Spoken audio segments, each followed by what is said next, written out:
This is With John Friedman. I'm your host. We're joined by Tavis Smiley, the great talk show host, Late Night TV of PBS. Tavis, welcome. Good to see you, John. Good seeing you. Thank you. Today's news, of course, is about one man, Barack Obama. Tell me what you think right now about the election. I revel in this campaign. As an African-American man, I revel in this moment because I revel in the progressive possibilities that his campaign will unleash, whether he wins or loses, especially if he wins. But even if he loses, I think there are progressive possibilities for all the rest of us in America, certainly people of color, progressive possibilities, John, that are going to be unleashed because of the success of his campaign. So I revel in this campaign on the one hand as a human being, as an African-American or occupying a black male body. I revel in this moment. That's on the one hand. On the other hand, as a member of the media, I have tried to be consistent to what I've always done, whether it's Clinton or Gore or Kerry or any other Republican, trying to hold them accountable to the best interest of all Americans, and given certain parts of my media space that I occupy, certainly holding them accountable to the best interest of African American people in particular. So for me, it's about reveling in the moment that Obama has created, but about holding him accountable at the same time. But your audience has held you accountable at the same time with Obama, and they felt you betrayed him somehow.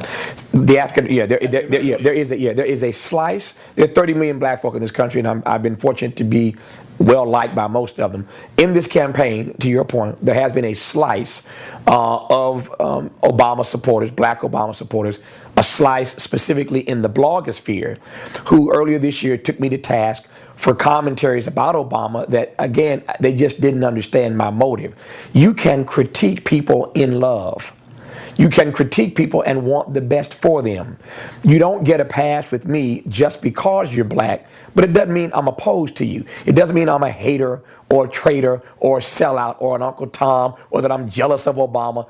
I want the guy to do well, but I want to hold him accountable. So where black people are concerned, when he starts to pivot, since that's the new media term, right, when he starts pivoting on affirmative action, pivoting on the death penalty, pivoting on campaign finance reform, pivoting on wiretapping, pivoting on gun control, when these issues come up, like anybody else in the media, I have to ask about those questions. The problem inside black America is this: do no harm.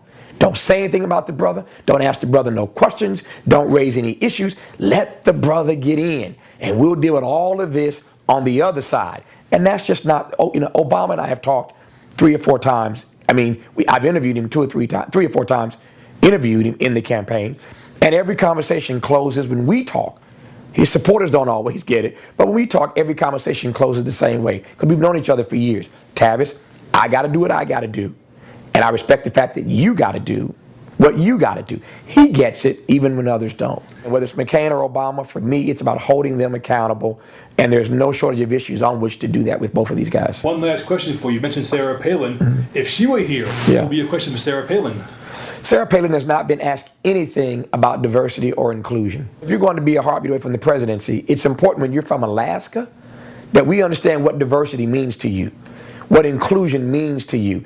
I'm not going to make the assumption that she knows what those words even mean in a great, Alaska's a beautiful place.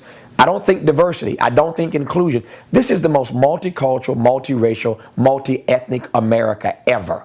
And no one should get to the White House in this America without us having a clear understanding of where they stand on issues, where they stand with regard to those kinds of issues that impact this multiracial, multicultural, multi-ethnic America. She's been asked nothing of the sort. I just don't get a sense that Sarah Palin understands anything about me, anything about people of color. Yes, women, she gets those issues.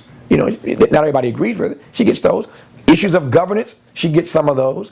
But I just don't think in this America, I have not seen anybody get to her about issues of inclusion or diversity in this new America. And finally, that's been one of the complaints I had earlier on, John.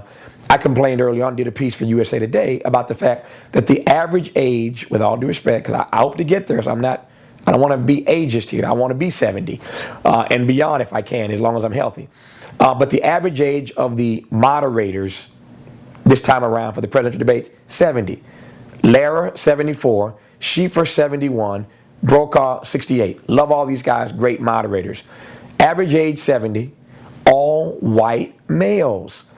And I just don't know that we ever change the game if we don't give people of color, and I mean, if a brother can be the president, don't tell me that a brother or a sister can't query the next president. I did the Vice presidential debate. It's like a black guy being the weekend anchor. Now, as it turns out this time, having nothing to do with Gwen Ifill, that debate was interesting and got a lot more viewers because of Sarah Palin. Right. So Ifill had the luck of the draw, but only because of who McCain picked. If it had been another white guy, it would have been a snoozer. But I hope that the next time around, I hope this is the last time that the U.S. Presidential Debate Commission sanctions 3 70-year-old white guys to moderate these debates, with all due respect to the 3 guys. This is a great country, and what I love about being on PBS every night is that we get a chance to do stuff that hasn't been done before, and I want to see that happen in all areas of American life. Tavis Smiley, always a pleasure. Thanks, John. I love your show. Man, I love your work. Thanks for Market Watch. Yeah. This is the great Tavis Smiley. I'm John Friedman from Market Watch.